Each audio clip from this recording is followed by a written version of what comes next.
Good morning to all of you and welcome back to today's class. We're going to do woordsoorte deel 5 vandag, which is about tussenwerpsels and telwoorde. Now, today might be a little bit of a short lesson, but it might look like an easy lesson, but you have to really listen carefully.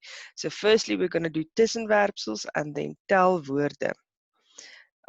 Tussenwerpsels is also called interjections in English. So that is something that you might have heard about before and you might know. And then let's start with that. Tussenwerpsels druk emosie uit. So it gives us emotion. And it will be something like in Afrikaans woede of hartseer of blydskap. So it will tell us something about our feelings that we have. And in English that would be anger, heartache and happiness. And then here you must really concentrate quickly. Tussenwerpsels word ook uitroepe genoem. Dit word gebruik om verbasing, blydskap, hartseer, pyn ensovoorts uit te druk. Dit word meestal gevolg deur 'n uitroepteken. So when you see an exclamation mark, morning JD, so happy to see you in this class. I'm just going back for you quickly. So that we can start this. So our focus today is on tussenwerpsels and telwoorde, which is woordsoorte 5. This is the last of our woordsoort PowerPoints. So tussenwerpsels is also called interjections, as I've mentioned before, and it is used to state an emotion. So dit druk 'n emosie uit, soos woede of hartseer of blydskap, anger, heartache or happiness. And then you must really concentrate with this one here. Tussenwerpsels word ook uitroepe genoem. So dit word gebruik om verbasing of blydskap, hartseer en pyn uit te druk. So again, just to recap, it's about emotions being emphasized. Dit word meestal gevolg deur 'n uitroepteken. So if you see an exclamation mark and after a word, then it's most probably in Afrikaans 'n tussenwerpsel. En dit word ook geskep deur klank nabootsing. I think it's onomatopoeia in English. So it's a word that gives a certain sound. En voorbeelde van tussenwerpsels is dan o of ai, eina, sht, of foei tog. En ag tog. So if you see this, it's usually the word with the exclamation.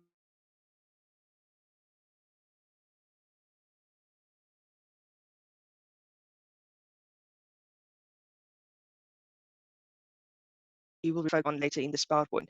And if you want a nice website to go and visit to see exclamation marks, you can go to the bron Beter Afrikaans. It's a website, Beter Afrikaans, and it will give you more information on this. Okay, so I don't know.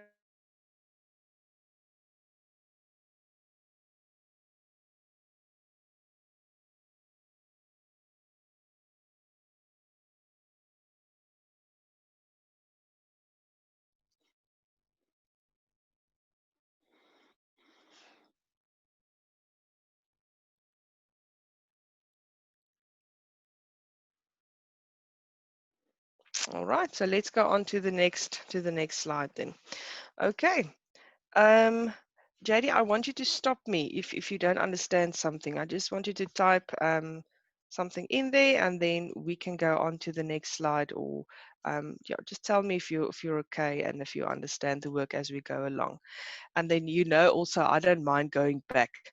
So tussenwerpsels, example.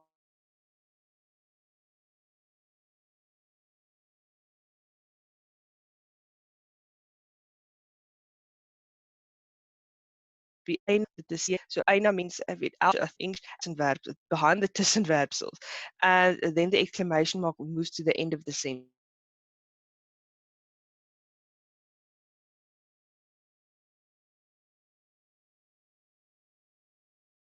Maar dis mooi. But listen to this. Tussenwerpsels word dikwels deur die komma of die uitroepteken van mekaar geskei van die res van die sin. So tussenwerpsels, interjections, are usually I don't know, I think it's divided or with the comma or the uitroepteken, the exclamation mark. from the rest of the sentence. You can quickly take a picture of this slide.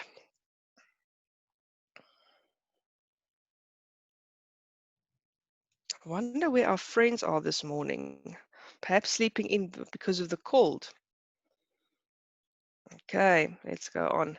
And then there's a few, you'll see there the picture. Ons sal hierso sê eina, dit is seer. So eina would be the interjection there. So I'm going to give you a few sentences here, and I want you to identify the interjections in this sentence. You can just type the answer in there. So the first one, eina, ek het my voet gestamp. Which word is the interjection there, the tussenwerpsel? This is quite easy work. Morning, Boole.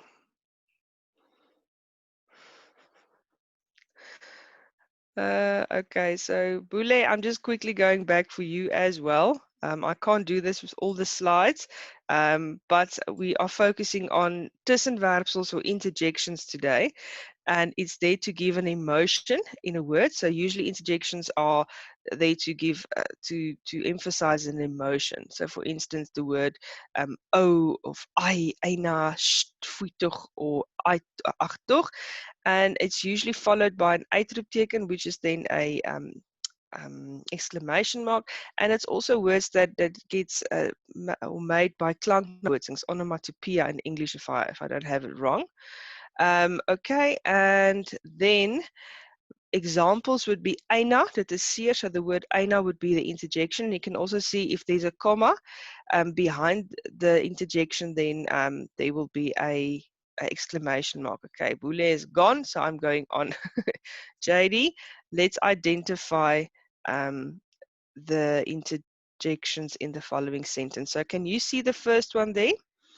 Eina, ek het my voet gestamp. What do you think, JD?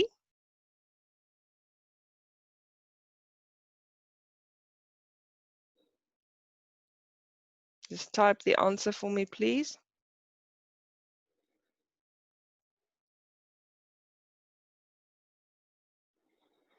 Morning, Max. Welcome. Okay, so the first answer would then be eina. That is the interjection in the sentence. Second sentence, ga, jou voete is vuil. Your feet is dirty. What would the interjection be there, Max or JD? Die tussenwerpsel in die sin. Okay, let's see if you can identify the tussenwerpsel in this sentence.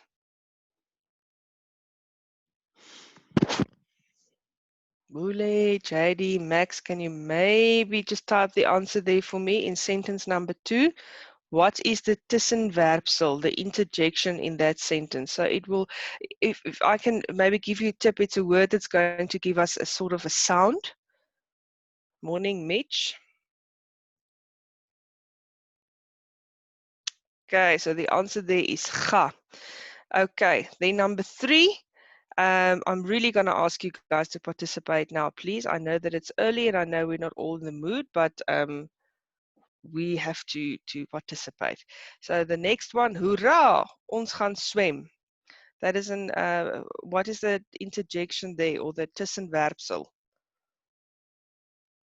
So Mitch and Max and Boole, just to recap, tussenwerpsels are called interjections in English, and it's there to give a sort of emotion in a sentence, and it's usually followed by either a comma or a exclamation mark. So if I give you the sentence, hoera, ons gaan nou swem, then JD said here, hoera is the interjection, and you are correct. The next one, voetek, jou hande is taai. What would the interjection in that sentence be? Voetek, jou hande is taai.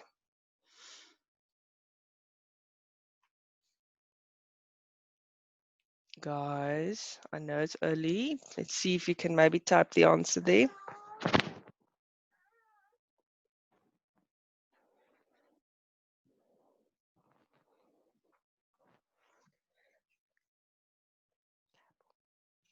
All right, voetek, yes, you are correct, JD.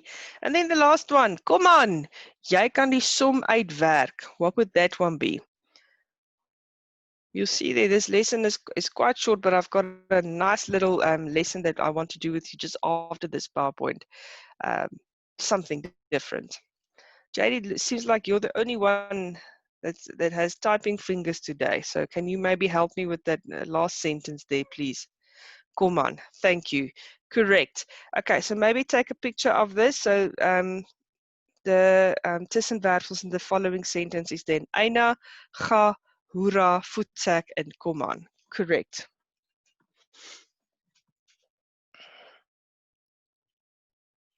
Okay, I'm going on to the next slide. Now with this, that what we're going to do now is something that you really have to concentrate on. Okay, just sorry, just another example here. This is a nice poster that I have, and the bron is from the Picta. So if ever you want to see posters or just extra information about um, some of the parts of speech, you can go to the Picta. They've got posters and everything there. So again, it's an uitroep. It gives it emphasizes emotion followed by an uitroepteken or sometimes a comma. And then also you can see there is a few of them. Wah, shh, ach toch, ai na, ach nee, and then a few in the block here. So hoera, we've done ach command, foei. It's also like foei toch, for instance, nonsense. So all of that, icona, you might have heard about this, bravo. So it gives us emotions. Okay, so take a picture of that. I'm going to count till 5, then we're going on to the next slide, which is really a you have to concentrate on that one.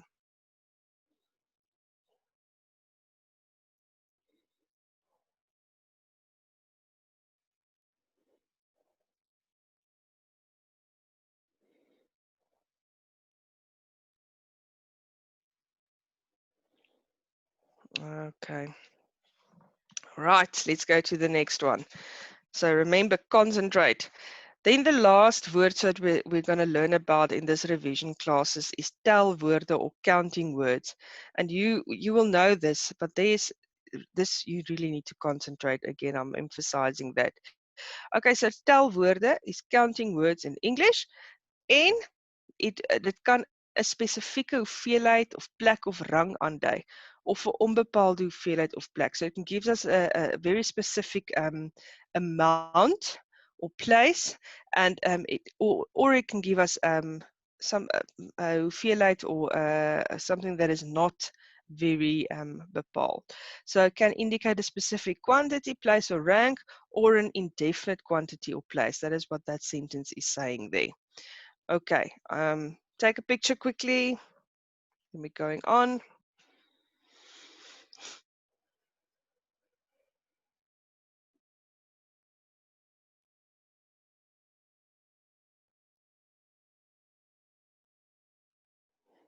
Okay.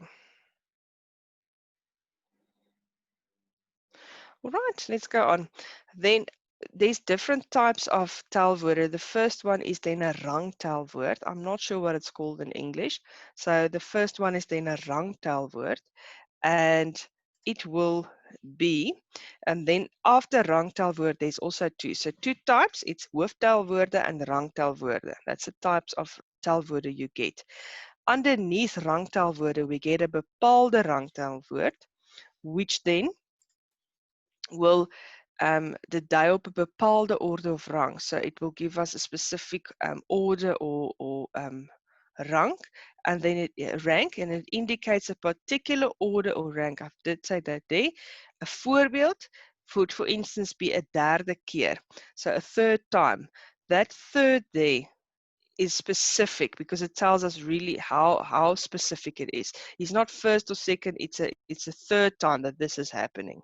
Okay, so I hope that you've seen, okay, so it gives us specific position, and in a bepaalde rangtelwoorde, the word is usually followed by a DE, a EN, a TE, or a ST. Okay, so if you see one of those stuff in a word, then you know it's a bepaalde rangtelwoord. Take a picture of this one, please. I want you after each one to take a picture. It's very important.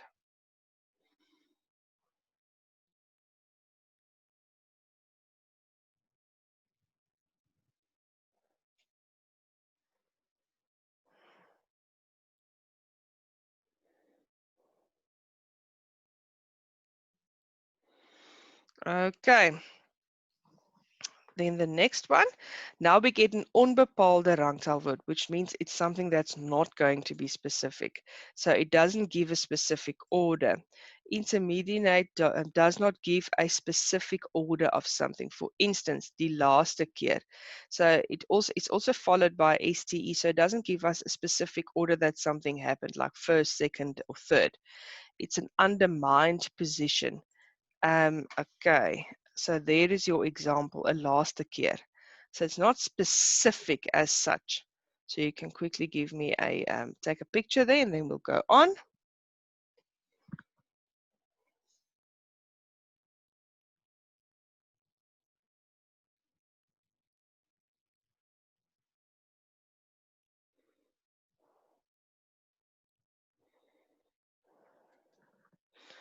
Okay, then the second type of telwoord. So we've done our rangtelwoorde, which can be bepaald or onbepaald. Now we get to the second one, which is hooftelwoorde. And here we also get a bepaalde hooftelwoord, which give us a specific hoeveelheid, a specific amount. And they say here, note that this numbers can be written with or without koppeltekens. And it's very specific as well. This will indicate something like one or two, een of twee. So it doesn't have a st or a d at the back. Hy het een appel, hy het twee appels. So it's a bepaalde hooftelwoord. It's very specific. 21 of 21. So this is the example here. It can either be with the koppeltekens or without the koppeltekens. All right. 340 of 340. There's another example. 4102 of 4102. So it's just an example. A bepaalde hooftelwoord, you can literally see the numbers 1, 2, 3. It's without the d or the st, and it is, as I say, specific. It can be written with koppeltekens or without koppeltekens. Take a picture of this quickly, please.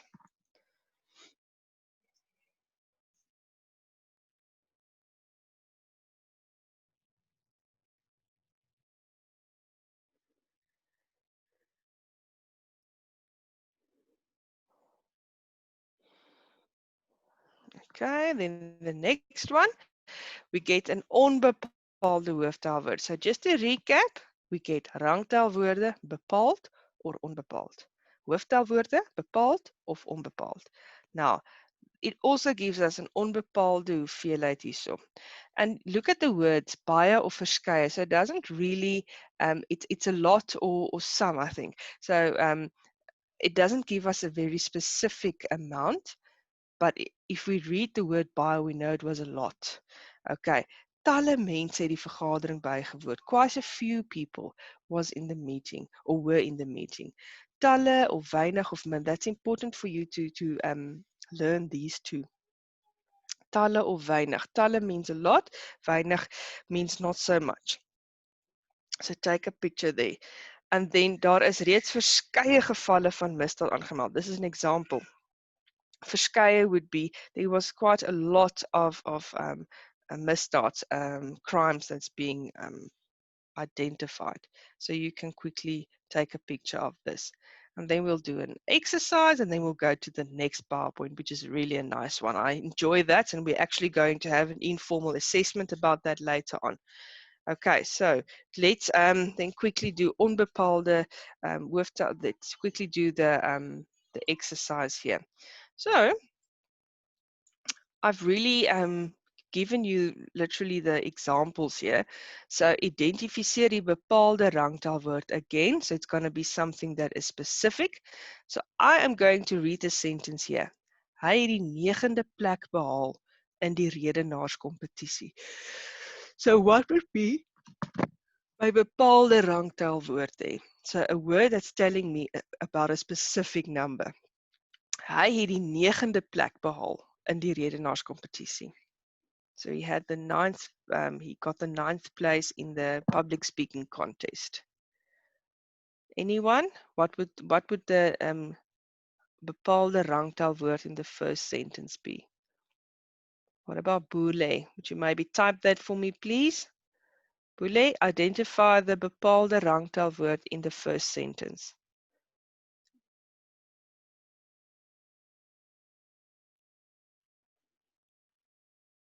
Okay. As I said, I know it's early and I know it's cold, but let's try. Max or Mitch or JD, would you like to help Boele there? What would the bepaalde rangtelwoord wees in die eerste sin? Gonna read the sentence to you again. Hy het die 9de plek behaal in die redenaarskompetisie. What would the bepaalde rangtelwoord be? So it will tell us about a specific number or position or rank.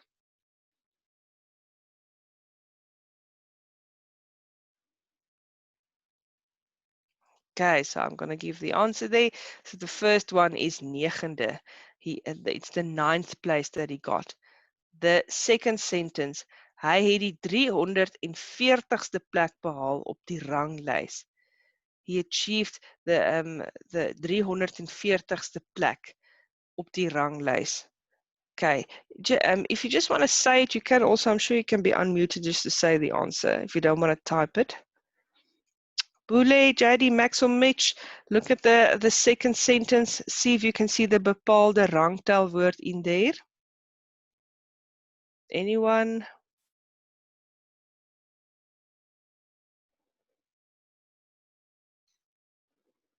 I think it's very early this morning. So this very specific number would then be 340ste plek. That is a bepaalde rangtelwoord in that sentence. Okay.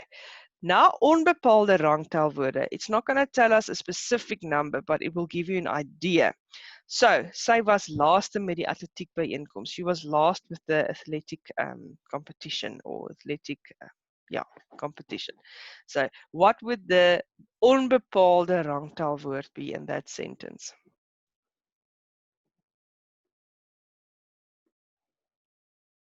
Guys, come on, participate. Okay, so Boele said laaste. Correct, Boele. Thank you. Thank you so much. Then the next one, die potloode is in die middelste laai. Remember with an onbepaalde rangtelwoord, if you see a ste or de, then you know what is the rangtelwoord. Die potloode is in die middelste laai. The pencils is in the middelste laai. What do you think? What would that be? Number 2, die potloode is in die middelste laai. What would the onbepaalde rangtelwoord be in that sentence? Very easy.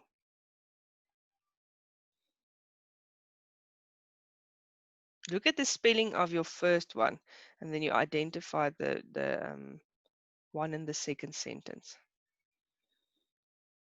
Max, Mitch, come on, guys.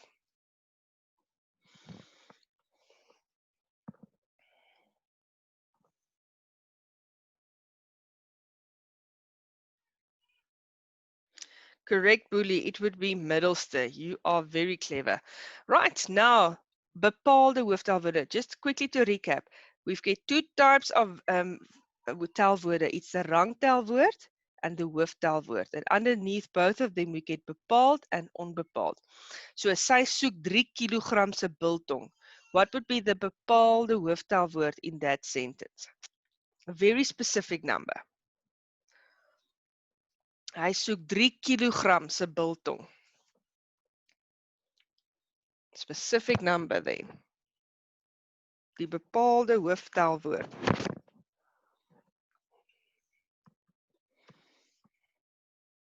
3. Thank you, Boele. That is correct. Die krokodil is ongeveer 10 meter van ons af. Die krokodil is ongeveer 10 meter van ons af. Wat is die bepaalde hooftelwoord? Good, 10. Thank you, Boele. Then the last one, onbepaalde hooftelwoorde. So not a very specific number, but it will give you an idea. Daar was min mense by die konsert. Think about this. Daar was min mense by die konsert. What word tells us about the amount of people that was at the concert?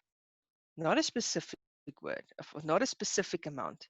Min. Thank you, JD. You are correct. And the last one, daar is etlike gevalle van COVID-19 aangemeld by die hospitaal. Quite a few.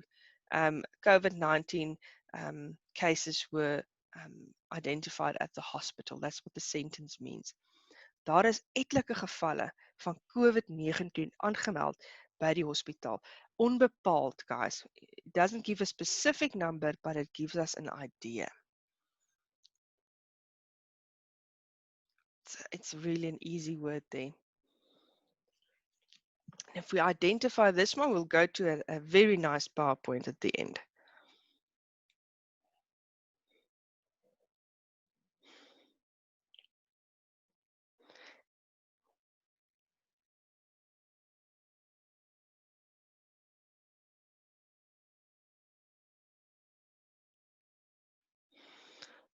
Guys, last word there. If I could, I'll give you all a cup of coffee, but I can't do this in the screen. So last one. Okay, I'm going to give the answer because I want to go to the next PowerPoint. I'm excited about that one. Daar is etlike gevalle van COVID-19 aangemeld by die hospitaal. The word would be etlike. I think it might mean few, quite a few. All right, can I have an indication from all four of you? Do you understand this word? Can I go on? Take a picture of this, please. I just want to do something for you guys here.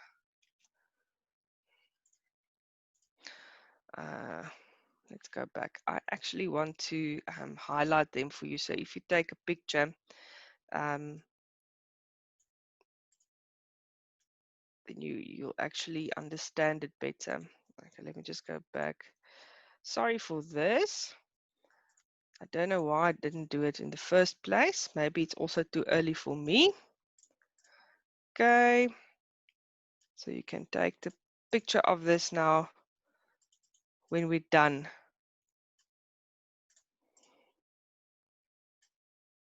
I'm sorry for this.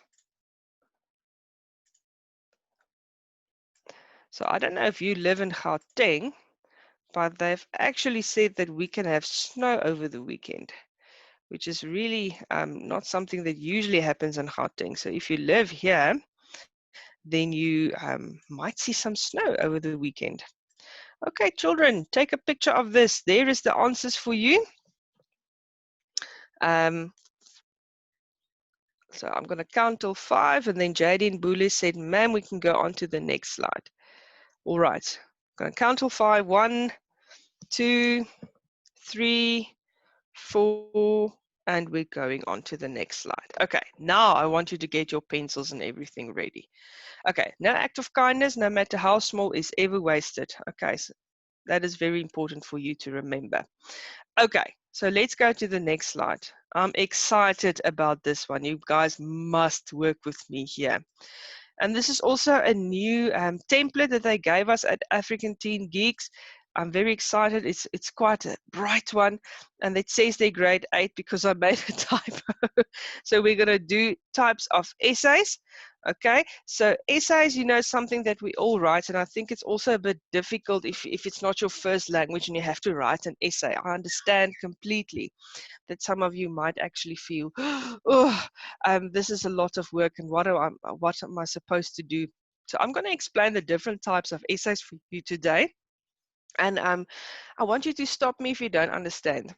So the first one would then be the verhalende opstel, and I've given you the English names at each of the descriptions. Then the beskrywende opstel, bespiegelende opstel, and then the argumenterende opstel en die beredenerende opstel. You can take pictures of this as we go along. So, why do we need, oh, this is just an introduction. Skryf is 'n belangrike deel van ons daaglikse bestaan. We actually write every day, whether it is with your hand or you type or it's in your brain. We need to know what type of writing, why are we writing? Jy moet natuurlik weet wat is die verskillende tekste. In other words, you must know the difference between the types of text that we have, especially with opstelle, because maybe in a test the teacher can ask you, please write a beskrywende opstel. Then you must know what the difference is between a verhalende opstel and, for instance, a beskrywende opstel.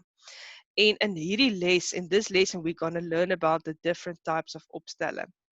And then after this lesson, hopefully by tomorrow maybe, or on Monday, or not Monday, Thursday, yeah, tomorrow's Thursday, or by Friday, I will teach you about the skryfproses, so the process of writing. And this is a really lekker lesson. And I think we're also going to have an assessment week where I'll give you an opdracht. Okay, so let's go on. So just something there for you. Creativity is intelligence, having fun. Our dear Albert Einstein said that. And when you write essays, it is a creative process. It's about creativity. And if you allow yourself to be creative, then you're actually using your intelligence. And that is what's important, having fun as well.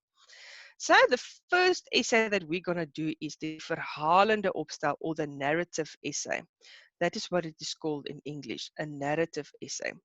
Narrative, of course, meaning story. So you're going to tell me a story. And there is what we're going to learn about this today. So the first one then being, jy vertel 'n verhaal of 'n story. So when you write a verhalende opstel, you are telling a story. You will also be descriptive. You will also describe something. You will beskryf some of the things. And when we beskryf or describe something in Afrikaans, we use byvoeglike naamwoorde of bywoorde, which is in English adjectives or adverbs. But the key is not to use too much of it. If I read a verhalende or a narrative essay and I read a lot of the adverbs or adjectives, then I get irritated, because it's like the person just wanted to describe every little thing. Now, my husband always jokes. He said, there's, I think, I don't know how many of you might have read the Lord of the Rings books, but I think there's a whole page describing the moss, that green stuff that is on a rock. And that would irritate me, for instance, because I don't want to read a whole page describing the greenish color on a rock. Okay, so you must really focus, and you must really try not to use too much adjectives or adverbs when you write an essay. Okay. Again, gebruik jou sintuie. So when you write a verhalende opstel, use your senses, smelling and touching and seeing. And of course, and I don't think maybe you know this, but as you grow older, and you guys are grade 9 now, so it's important for you to actually do research when you write an essay. Now, I know that when you're in a test or exam, you don't have access to computer or anything. So if a person then tell you to write a research or a verhalende opstel, you don't know, you don't have your computer or anything with you, then it's very difficult to write a verhalende opstel. But you can rely on the stuff that you know. And of course, all of the essays must have a storyline. So a verhalende opstel must have a storyline. And of course, with the storyline, there is stuff like characters and events that follows on each other. This is an important aspect, the next one. In Afrikaans, we say rhetoriese elemente, rhetorical elements, which means spanningslyn, humor and personifikasie. So when I read a verhalende opstel, I would like to see some humor. I would like the events to build up until there's a climax. And I would like to see personification and metaphors. So important, use those stuff. And I don't know if you know Afrikaans idiome, a lot of idioms in Afrikaans, but it's always very creative to actually use some idioms even in English in your essays. And then when you write a verhalende opstel, you can also make a statement.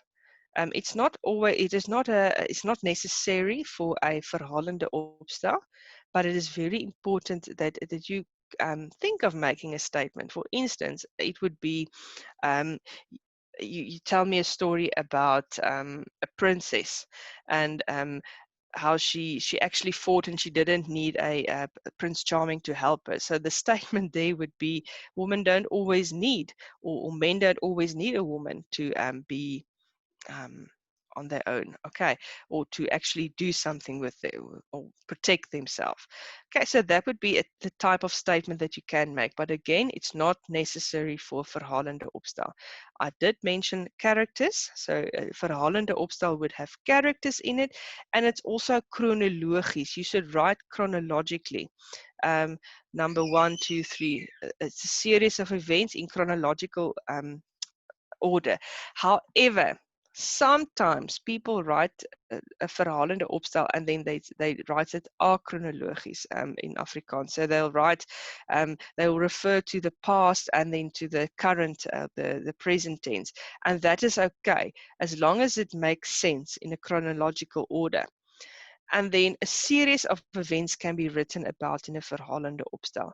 Please, guys, whenever you write an opstel, make it interesting and use your imagination when you write a verhalende opstel. Tell me a story with characters, a storyline, and maybe use some of the research that you have done in the past. Make it chronological. Make it there should be humor and there should be events that's going to the climax. So literally tell a story. And then if you want more information on a verhalende opstel, well, you can go to that link there, which is very important. Klaskameraad.co.za. There's different types of essays that they explain there. Again, if you want PowerPoints after this lesson, please just mail me. I'll give you my email address again, but don't forget to give me the grade. You must give me your grade. For instance, Boole in grade 9, then I know I can send the PowerPoints to you. Okay.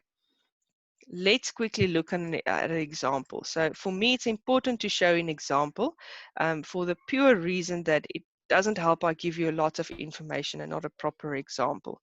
So an example would be, and now I want you to listen.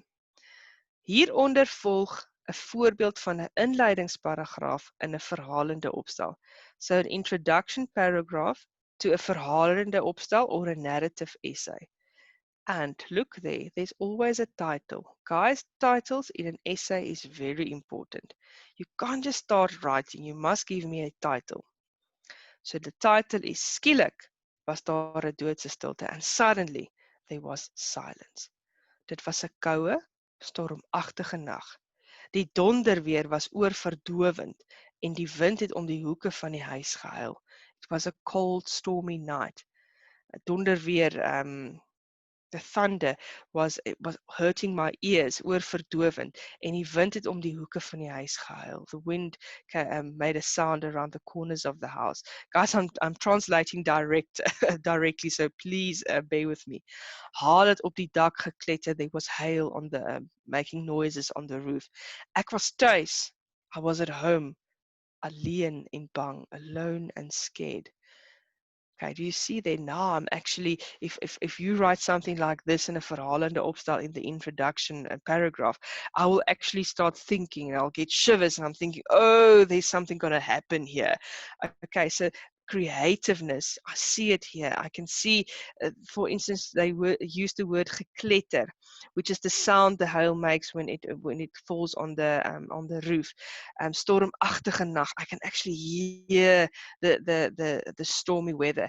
Die wind het om die hoeke van die huis gehuil. So the sound of the wind that came around the corners of the house is actually making it sounds like somebody is crying. So now immediately I'm intrigued by what I read, and there is again, I got this from this resource here. So I'm very thankful for this research or resource because it gave me a very clear indication of what a verhalende opstel might be. Okay, guys, then I'm going to stop here for today with the next one then followed tomorrow. So please, guys, again, if you want to send me an email, let me just get to that. There is my email address. melissapinar.atg@gmail.com. Please, guys, if you want the slides from the previous week up until today with the Tussenwerpsels one, so in other words, if you want all the slides of parts of speech, email me your name and your grade, and only then I will give it to you. Okay. Have a good day, guys. Enjoy the rest of your classes, and thank you for participating, Bule and JD. You guys are amazing, and I hope to see you all there again tomorrow, Max and Mitch as well. Okay, guys, goodbye.